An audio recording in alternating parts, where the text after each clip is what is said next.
একটা ফোন তৈরি করার অনেকগুলো উদ্দেশ্য থাকে। যারা camera base mobile phone use করে তাদের জন্য একটা সেকশন তৈরি করা হয়। যারা খুব ভালো পারফরম্যান্স গেমিং করে তাদের জন্য একটা সাইট তৈরি করা হয়।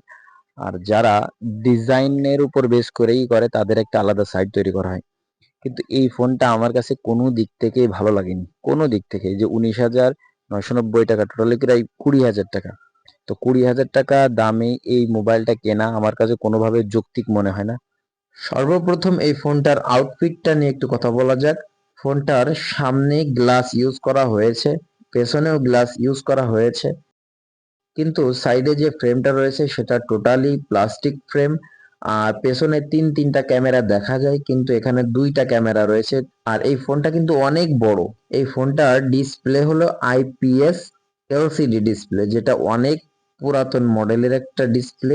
এবং এই ডিসপ্লের কিছু ব্যাড হ্যাবিট আছে। মাঝে মধ্যে দেখা যায় যে 1 বছর বা 1.5 বছর ইউজ করার পরে ডিসপ্লেতে ছোপ দাগ পড়ে যায়, বা ডিসপ্লেতে যদি কোনো রকম পানি লাগে সেক্ষেত্রেও দেখা যায় যে ডিসপ্লেটা দ্রুত নষ্ট হয়ে যাওয়ার একটা চান্স থাকে।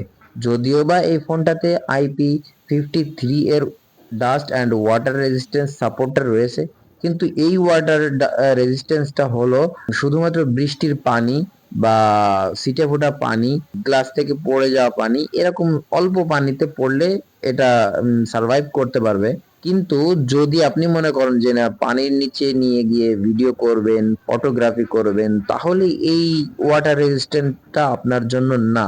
এই ডিসপ্লেটার হাই রিফ্রেশ রেট হলো 90 হার্জ, যেটা আমরা পূর্বের অনেক কম বাজেটের ফোনেও দেখেছি 120 হার্জ হাই রিফ্রেশ রেট তারা প্রোভাইড করে। এটা খুবই দুঃখের একটা ব্যাপার। এই ডিসপ্লেটাতে মাত্র 550 নিটস পিক ব্রাইটনেস ইউজ করা হয়েছে, যেটা খুবই কম। রাতের আলোতে তো খুব ভালোই দেখা যায়, কিন্তু দিনের আলোতে এটা খুবই কম দেখা যায়, যে কারণে ব্রাইটনেসটা অনেক হাই করতে হয়। কিন্তু যদি রোদের মধ্যে আপনি ইউজ করতে চান সেক্ষেত্রে দেখা যায় যে এর ফুল ব্রাইটনেসেও অনেক পার্ট দেখা যায় না। যে অংশটা একটু ছোট সেই অংশটাতে আরোই দেখা যায় না। সেক্ষেত্রে আপনাকে ডিসপ্লের উপর একটা ছায়া ক্রিয়েট করতে হবে, ফলে আপনি সেই অংশটা দেখতে পারবেন, তাই ছাড়া দেখতে পারবেন না। আমি কিভাবে এই ফোনটার ক্যামেরাটা নিয়ে কথা বলবো এটা আমি বুঝতে পারতেছি না।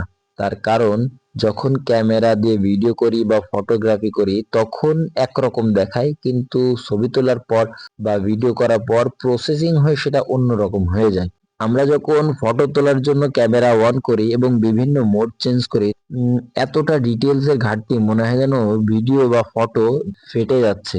ছবি তোলার ক্ষেত্রেও খুবই ফ্যাকাশে লাগে। ভিডিও করার সময় তো মনে হয় যেন কেউ একজন সামনে ধোঁয়া জ্বালায় দিছে, এরকম একটা অবস্থা। কিন্তু যখন ছবি তোলা হয়ে যায় তখন প্রসেসিং হওয়ার পরে ফটোটা দেখতে মোটামুটি কোয়ালিটির লাগে। আর যখন ভিডিও হয়ে যায় তখনও দেখা যায় যে মোটামুটি ভিডিওর কোয়ালিটিটা জায়গায় আসছে। কিন্তু এর আগে যখন আপনি ভিডিও করবেন তখন ক্যামেরা দেখে আপনার ভিডিও করার ইচ্ছাটাই নষ্ট হয়ে যাবে। আমরা অনেকগুলো ছবি তুলেছি, সেই ছবিগুলো সাইড বাই সাইড দিয়ে দিচ্ছি, এবং অনেকগুলো ভিডিওও করেছি, সেই ভিডিওগুলোও সাইড বাই সাইড দিয়ে দিচ্ছি। আপনারা দেখবেন, তারপরে ফোনটা কেনার সিদ্ধান্ত নেবেন।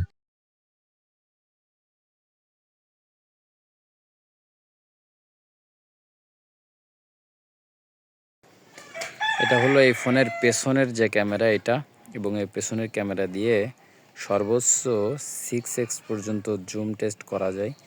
এই যে সাউন্ড যেটা রেকর্ড হচ্ছে টোটালি এই ফোন থেকেই রেকর্ড হচ্ছে। আর এটার সাউন্ড কোয়ালিটিটা কেমন সেটা তো আসলে পরে শোনার পরে বোঝা যাবে, তার আগে তো কিছু বোঝা যায় না। তারপরেও দেখা যাচ্ছে ক্যামেরাটা একদম ক্লিয়ার না, কেমন যেন শার্প শার্প অনেক বেশি, ডিটেলসের পরিমাণও অনেকটা কম আছে, কেমন ফ্যাকাশে ফ্যাকাশে ভাব।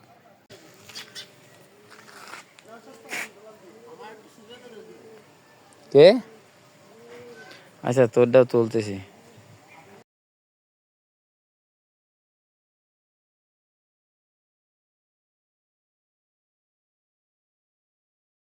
গেমিং সাইটটা নিয়ে আর কি বা বলবো। এই ফোনটা থেকে আমরা যখন গেম খেলি তখন ম্যাক্স সেটিং অথবা আল্ট্রা সেটিং এ যদি খেলি তাহলে তেমন একটা স্মুথ ভাব পাওয়া যায় না। কেমন ল্যাগি ল্যাগি ফিল পাওয়া যায়, এবং কিছুক্ষণ খেলার পরে যেমন ল্যাগের পরিমাণটা যেন বাড়তে থাকে। কিন্তু যদি আমি স্ট্যান্ডার্ড মোডে খেলি সেক্ষেত্রে দেখা যায় ফোনটা খুবই স্মুথলি চলতেছে। তবে একটা জিনিস লক্ষ্য করলাম, অন্যান্য ফোনগুলো দেখা যায় যে অনেকক্ষণ গেম খেলার পরে ফোনটা প্রচুর গরম হয়, কিন্তু এই ফোনটা আমার কাছে কোনো গরমই ফিল হয়নি। অনেকক্ষণ গেম খেলার পরেও কিন্তু ফোনটা তেমন একটা হিট জেনারেট করে না। আর তাছাড়া ব্যাটারি সেকশন নিয়ে আমার তেমন কোনো কমপ্লেইন নেই, তার কারণ এখানে 5030 mAh একটা ব্যাটারি ইউজ করা হয়েছে, যেটা একবার চার্জ দিলেই সারাদিন স্বাভাবিকভাবে চলে যায়। হেভি ইউজের ক্ষেত্রে দেখা যায় যে রাতের শেষ অংশে গিয়ে চার্জটা শেষ হয়, তাছাড়া সবসময় স্বাভাবিকভাবেই চলে। এখানে 33 ওয়াটের একটা ওয়্যার চার্জার রয়েছে, যেটা দ্বারা 1 ঘন্টা 30-35 মিনিটের ভিতরে 100% চার্জ দেওয়া পসিবল।